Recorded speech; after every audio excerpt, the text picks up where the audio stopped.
Sarap tambayan, guys. Muni-muni dito sa sa puno ng mangga. Ayan yung bahay kubo ko, guys.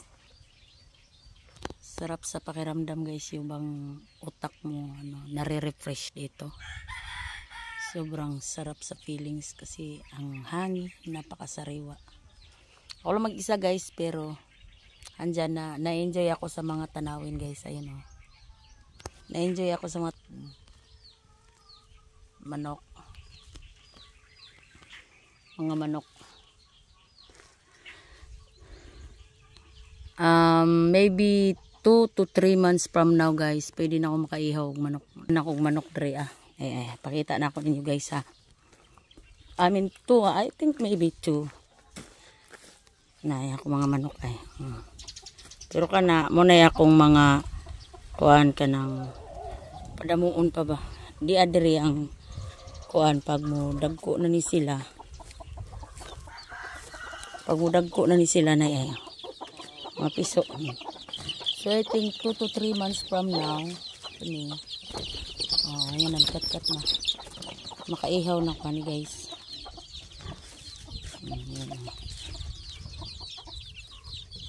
So, ito na, nag-away ng mga karaho.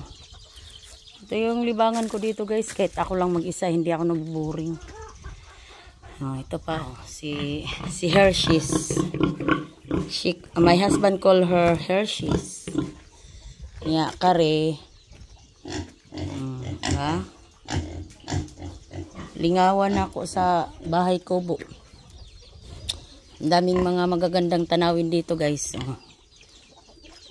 Di ba? Dami-dami, oh.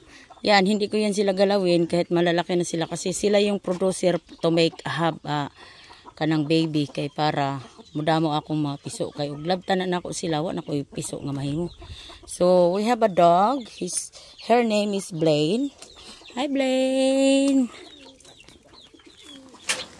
Blaine, she's so beautiful. Look at that. Wow. Hi, Blaine. Dili siya mukhang askal, guys, oh. Look at her eyes. She look like have a breeding dog. Look at her legs, oh. Dagko kayo. Bag-ora ni nako siya ginjeksyonan og anti-rabies, guys. Dili siya look like askal. Kuan siya kanang.